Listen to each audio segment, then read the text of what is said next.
प्रिय दोस्तों नमस्कार। भारतीय टुडे 21 से मैं आरपी पंडित आपके साथ हूँ। मैं इस समय करनाल से, जो अपने आप को आम आदमी पार्टी का कार्यकर्ता कहते हैं, मगर अगर हम बैकडोर से देखें तो आम आदमी पार्टी के अंदर एक बहुत बड़ी भूमिका और जिम्मेदारी निभाने वाले सुनील बिंदल जी मेरे साथ हैं। अभी आगामी जो विधानसभा है, यहाँ पर कांग्रेस और बीजेपी के बीच में आम आदमी पार्टी से उम्मीदवार बनाए जाने की आम लोगों की जोरदार अपील के बाद सुनील बिंदल जी निरंतर पहले की तरह ही अपने क्षेत्र में काम करते हैं और कर रहे हैं। तो बिंदल साहब, आगामी विधानसभा चुनाव को लेकर आपकी क्या मंशा है और आप आम आदमी पार्टी को किस पायदान पर देखते हो? नमस्कार, आपके सभी दर्शकों को मेरा हृदय से नमस्कार व आभार।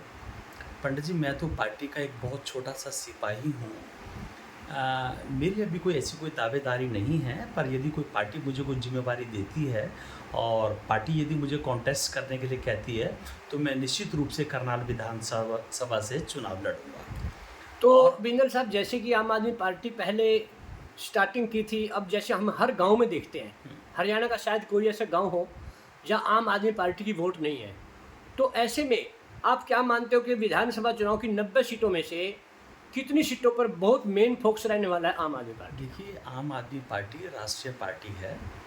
दिल्ली में ऑलरेडी हमारी सरकार है। दिल्ली में हम लोग 3 बार सरकार बना चुके हैं। पंजाब में भी हम लोगों ने लैंडस्लाइड विक्ट्री से हमने अपनी सरकार बनाई और पूर्ण बहुमत की हमारी पंजाब में भी सरकार है। और हरियाणा में भी हम लोग 90 की 90 विधानसभाओं पर चुनाव लड़ने जा रहे हैं।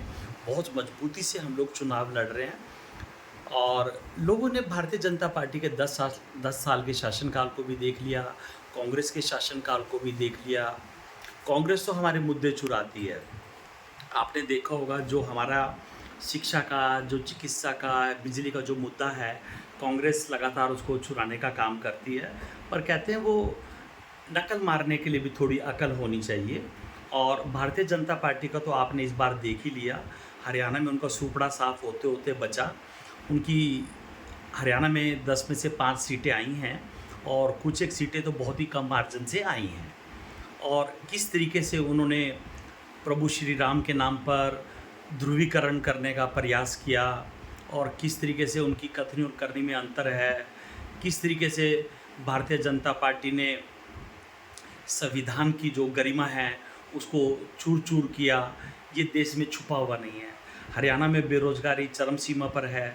हरियाणा में लॉ एंड ऑर्डर नाम की कोई चीज़ नहीं है। हरियाणा में सबसे ज़्यादा बेरोजगारी है।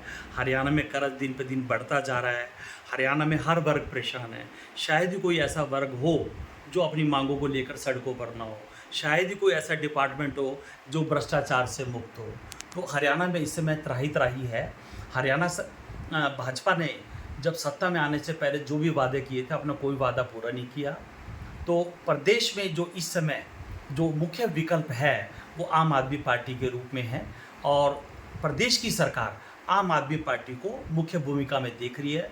हमें पूर्ण उम्मीद है कि आगामी चुनाव में आम आदमी पार्टी पूर्ण बहुमत से हरियाणा में सरकार बनाएगी। अगर आपके कुछ विधायक जीतने का मौका मिला तो आप किस पार्टी को समर्थन करोगे? देखिए, मैं नहीं समझता।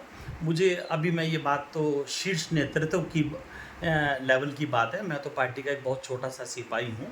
ये हमारी टॉप लीडरशिप तय करेगी।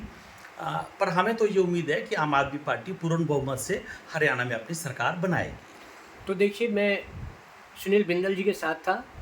बिंदल जी ने अपनी पार्टी को लेकर और हरियाणा की राजनीति जो चर्चाएं हैं उनमें से एक बात निकाल कर रखी और कहा कि हम समर्थन की बात नहीं करते, बल्कि हम तो पूर्ण बहुमत से सरकार बनाने की बात करते हैं। क्योंकि पिछली बार पंजाब में 117 में से 92 सीट जीतकर जिस तरह से आम आदमी पार्टी ने एक इतिहास बनाया था, इसी तरह का इतिहास रचने के लिए आम आदमी पार्टी मैदान में है।